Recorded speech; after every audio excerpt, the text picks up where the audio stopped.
Chinese spy balloon highlighted the dangers of the escalating rivalry between two superpowers, making the threat from Beijing more immediate. For example, the Chinese officials have threatened to retaliate with countermeasures.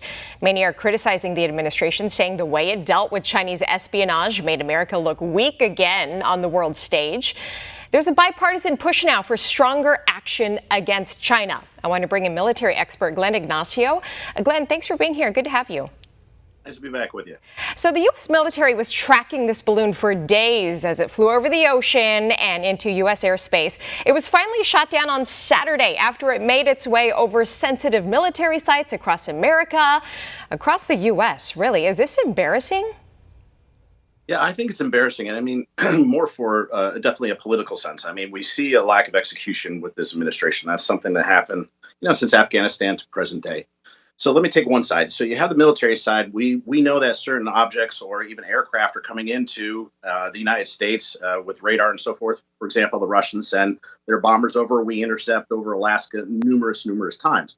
The balloon, we were able to track from the Aleutian Islands all the way down, but it is something different. Is it hostile intent? That's the question, the rules of engagement to shoot it down. So that's the military aspect. But as far as the political aspect and actually taking execution on this threat is, what do you do with it? When do you respond? I think if the administration was much more clear with the American people of what they're going to do, what's happening, I think it would have been received a lot better. But that's something that we've always seen as a shortfall with this administration.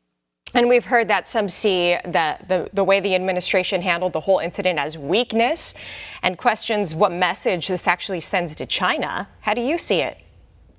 Yeah, I think it is a weakness. Well, first of all, is if we didn't detect a balloon, that would be a problem. And I have a feeling that wasn't an issue. And if that was the case, the Space Force and the U.S. Air Force would have corrected that by now.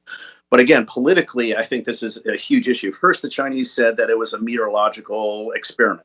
And then after we shot it down, it's now this huge debacle and overreacting, which is absolutely not the case. This should have been taken down earlier, if possible. But I believe, again, the way that the response and the positioning from the president and the National Security Council has been very weak. That is something that we cannot tolerate, nor can we project, especially as China flexes its muscles in Taiwan. So it's always been a soft response to China versus an absolute, we will not tolerate an incursion into United States airspace, just like China does. Yeah, so what do you think China would let something like this happen? And then how do you think China will respond to this? China absolutely will not allow something like this. And to case in fact, in just December of this past year, just a few months ago, we had a RC-135. That's a big jet. That's a reconnaissance jet. That was an international airspace, United States Air Force jet. And their fighters intercepted the jet. In fact, it was so close that the jet had to take evasive maneuvers. They got within 20 feet. That is exceptionally dangerous. And they could have had an air-to-air collision. We don't do that.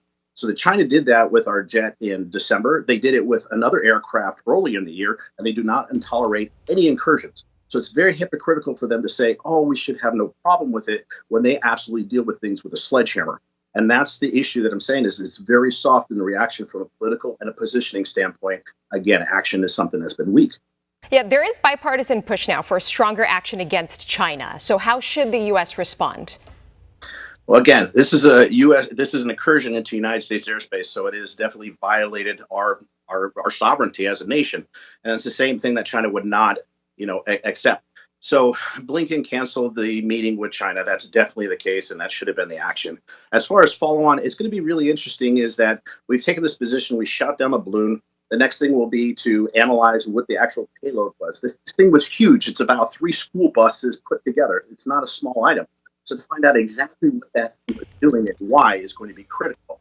The reactions to China will be based on that. Did information get out and how? So that is going to be very interesting. But China is really building the rhetoric to say we're going to respond. So what is China's reaction going to be to this? We shot down the balloon, which is what we should have done in the first place.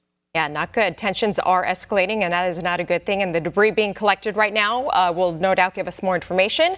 So we'll stay tuned for that. We'll keep a close eye on it. Glenn Ignacio, thanks for your time today. Appreciate it. For all our viewers asking where One America News is heading in the future, we would like to introduce you to OAN Live. OAN Live